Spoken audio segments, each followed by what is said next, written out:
नमस्कार, Khanapur live news पोर्टलमध्ये स्वागत। मोहम्मद पैगंबराच्या विरोधात अपशब्द वापरणाऱ्या त्या स्वामीजीवर कारवाई करा। खानापूर तालुक्यातील मुस्लिम समाजाचा खानापूर शहरात भव्य मोर्चा व तहसीलदारांना निवेदन। खानापूर तालुका ऑल इंडिया मुस्लिम जमात कम्युनिटीच्या वतीने खानापूर शहरात एक भव्य मोर्चा काढण्यात आला। तहसीलदारांना निवेदन देण्यात आले व खानापूर शहरातील पारशॉड क्रॉस पासून विविध मार्गावरून मोर्चा काढण्यात आला। महाराष्ट्रातील नाशिकचे रामगिरी महाराज यांनी मुस्लिम बांधवांचे धर्मगुरू प्रेरित मोहम्मद पैगंबर यांच्याविषयी वादग्रस्त वक्तव्य करून संपूर्ण देशातील मुस्लिम समाजाच्या भावना दुखावल्या आहेत। वादग्रस्त वक्तव्य करून समाजात तेढ निर्माण करणाऱ्या रामगिरी महाराजावर गुन्हा नोंद करून कठोरात कठोर कारवाई करण्यात यावी अशी मागणी खानापूर तालुका ऑल मुस्लिम समाज कमिटीच्या वतीने करण्यात आली। शांतताप्रिय मार्गाने खानापूरतून भव्य मिरवणूक काढण्यात आली व त्यानंतर तहसीलदारांना निवेदन देण्यात आले।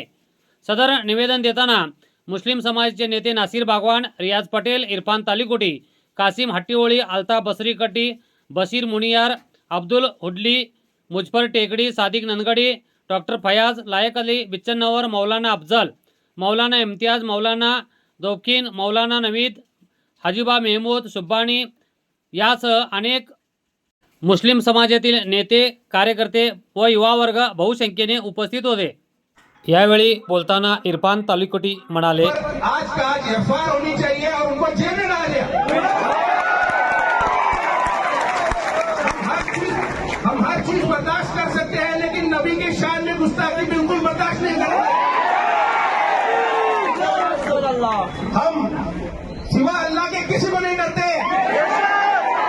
ये कौम जो है सिर्फ अल्लाह के सामने झुकने वाली है, और ये कोई महाराज या कोई पंडित से डरने का तो बहुत दूर की बात रही।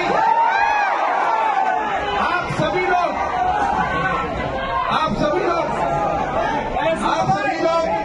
नारा ना लगाएं। मैं सीपीआई साहब के हाथ में दे रहा हूँ। तमाम कौम के तरफ से हमने मेमोरेंडम दिया है, कंप्लेंट दी है, उस महाराज के ऊपर आज एफआईआर बनेगी। ನೀವೇನು ಕಂಪ್ಲೇಂಟ್ ಕೊಟ್ಟಿದ್ದೀರಿ ಅದು ಕಾನೂನು ಕ್ರಮ ಆಗ್ತೈತಿ। ಇಲ್ಲಿವರೆಗೂ ನೀವು ಶಾಂತ ರೀತಿಯಿಂದ ಇಲ್ಲಿ ಬರ್ತಾ ಬಂದು ಎಲ್ಲ ಮೆಮೊರಾಂಡಮ್ ಕೊಟ್ಟಿದ್ದೀರಿ।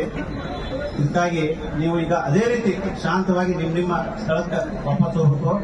ಯಾವುದೇ ಶಾಂತದ ಭಂಗ ಆಗುವಂತ ಯಾರೇ ಕಿಡಿಗೇಡಿಗಳು ಅಂತ ಮಾಡೋ ಚಾನ್ಸ್ ಇರ್ತೈತಿ। ಅದಕ್ಕಾಗಿ ಯಾರೋ ಮಾಡೋದು ಯಾರ ಮೇಲೆ ಬರಬಾರ್ದು। ಅದಕ್ಕಾಗಿ ನೀವೆಲ್ಲ ಇಷ್ಟು ಶಾಂತ ರೀತಿಯಿಂದ ಬಂದಿರಿ।